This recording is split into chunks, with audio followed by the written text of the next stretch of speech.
All right, at-home learners, this will be the activity number 4 recap. I wanted to cover this real fast because there seemed to be confusion on activity number 3. So as you set this up, please go ahead and be sure and label it activity number 4 in the upper left-hand corner.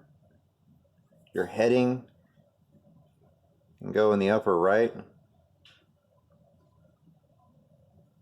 Please include your class period on your paper as well.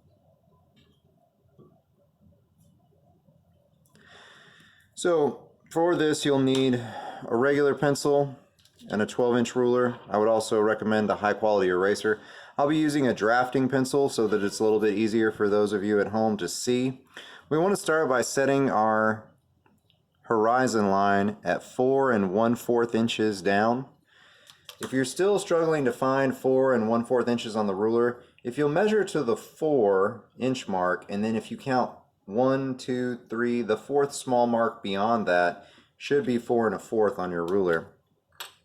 Now, since this activity deals with 2-point perspective, we're going to have 2 vanishing points on our paper. Vanishing point 1 will be located 1/2 inch away from the left edge of the paper. Vanishing point 2, 1/2 inch away from the right edge of the paper. I would recommend not only labeling those, but making the points large enough that you can see them. A lot of your in-class friends made their marks so small they were really difficult to see. We're also going to put a mark at 5 1/2 inches. This will be the center point of our paper. Now, the great thing about 2-point perspective is after you've set the horizon and the vanishing points, there's really not a lot of measurement that has to happen. Now again, just for the benefit of you at home, I'm going to draw my center lines of my boxes using this magenta colored pencil. So we need 10 boxes in total. So I'm just going to line out the center lines, and I'm going to put them different heights, different spacing, and different lengths, just to add some variety to the drawing. Now, you'll notice I switched to a smaller 6-inch clear ruler. That's not necessary, it just makes it a little bit easier for me to move around in the camera shot. Now, I will give 2 words of warning. The closer you put a box to a vanishing point, or the closer it is to the horizon line, the more distorted that box will appear. Now, I'm going to switch back to my 12-inch ruler. We're going to begin, because I'm right-handed, on the right with the very first center line. And I'm going to draw lines back from the top and the bottom of that line to vanishing point 2, as well as vanishing point 1. Now, very quickly, those of you will figure out that I don't need to draw this line all the way back so long as I keep it lined up. Then, to put the vertical sides on, I want to line up the top edge of the ruler with the top edge of my paper, and this will ensure that the line is perfectly vertical, straight up and down. Now, were you in class, I made the analogy that putting the bottoms or the tops on in 2-point perspective is like the very first step in tying your shoelaces. So when you tie your shoelaces, you've got the 2 ends and you cross them in order to start the process. So that's very much the same process that you use when you put the bottom on a box in 2-point perspective. So here again, I always recommend that you erase as you go. If you wait till the end, it gets rather confusing because you've got so many lines going so many different directions that it's really difficult to see. I apologize for the shaking of the camera as I'm erasing, but it's a little bit difficult to keep it stable. So I'm going to continue on through this drawing, and I'm just going to repeat the process over and over. I'm going to switch to a drafting pencil, so again, it's a little bit easier for you to see.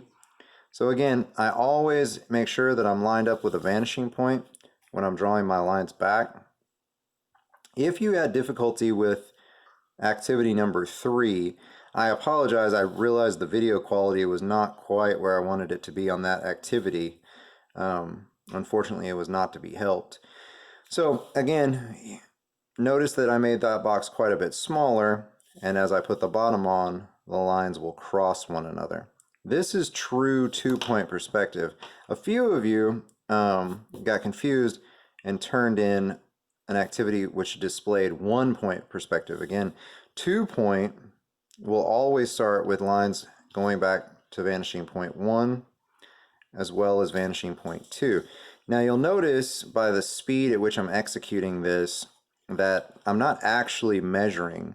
I'm simply relying on the mechanics and my understanding of perspective drawing to ensure that everything that goes back into space goes to a vanishing point, and everything that's vertical is just that. It's straight up and down. It doesn't go lean to the left or lean to the right. Now I thought this video was necessary, again because of the poor video quality for activity number 3, but also due to the level of complexity of having 10 separate objects kind of floating around in space. Now, as you work through this, you may have boxes which overlap. I haven't done any yet. And I'll try to demonstrate that here on the lower level. But it's not necessary. But should it happen, that's perfectly acceptable. Just make sure, again, any line that's diagonal must go to a vanishing point. One of the biggest issues that I run into when I grade 2-point perspective is I'll have lines going off in all different directions, and that's just not proper perspective, and the illusion will fall apart if you do that. Now this last box demonstrates both the problem of being very low to the horizon and very close to the vanishing point, because it creates a very steep angle on this side. So just keep in mind, if you do put a box this far over, it will appear a bit distorted, but as long as you follow the rules of perspective, it will be correct.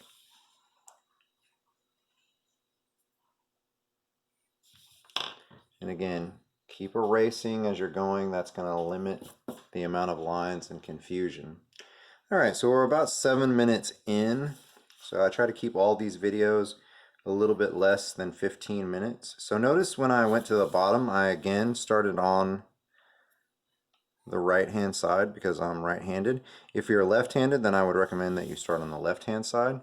Now down here, I used the horizon line rather than the top of the page to ensure that the sides of my boxes, again, are straight up and down. Now, same process to put the top on this box rather than the bottom on those. The right corner goes to vanishing point 1, and the left corner goes back to vanishing point 2. And then, of course, we clean up the excess lines again. So of course the benefit that you have at the house that the students in the classroom do not is that you can stop this video, re-watch it, you can listen to the steps on a specific box. So I'm going to make this box go behind the other one just so you can see what that looks like. So here I'm going to run the line back right until it touches this other box. Alright. And then you'll notice I left that line kind of just dangling off there. I line up vanishing point 1 and I just cut the tail end of the box off. And this is still correct 2-point perspective. So I'm going to work on this middle box, making it one of the larger ones on the paper. Again, lines going back to vanishing point 1, lines going back to vanishing point 2, and then the sides of the box, again, ensuring that they're straight up and down,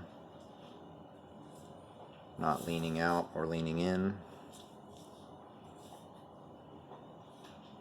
So here you're going to see, because this box is so close to the horizon, how narrow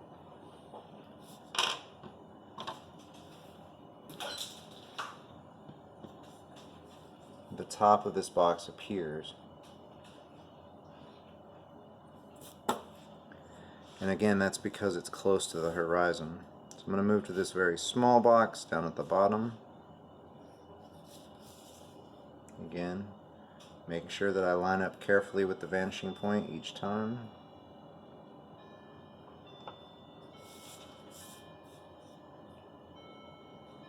and then assuring that my lines are perfectly vertical. Then to put the top on, I cross.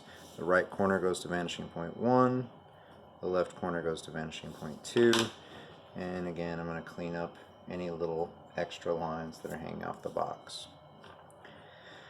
Also, for those of you at home, good job on photographing your work. Remember, if I'm basing your grade off of the photos you send me, you want to send me the highest quality photo image that you can. So I don't need a lot of space around the image, and make sure that the lines are dark enough that they show up in the photograph that you send. Also make sure that the file format is JPEG, which is what most cameras will automatically take. That way I can be ensured that I can open it in Canvas. If you do have a question or a problem with the Canvas program, please don't hesitate to send me a message in my inbox. We are approaching progress reports. You may have noticed I've started putting grades in the gradebook. So please, if you have any outstanding assignments, get those turned in as quickly as possible. And again, so this is activity number 4. It's 10 boxes in 2-point perspective, 5 above and 5 below the horizon. And again, if you have any questions, please direct those to my inbox. Thank you, and I'll see you in the next video.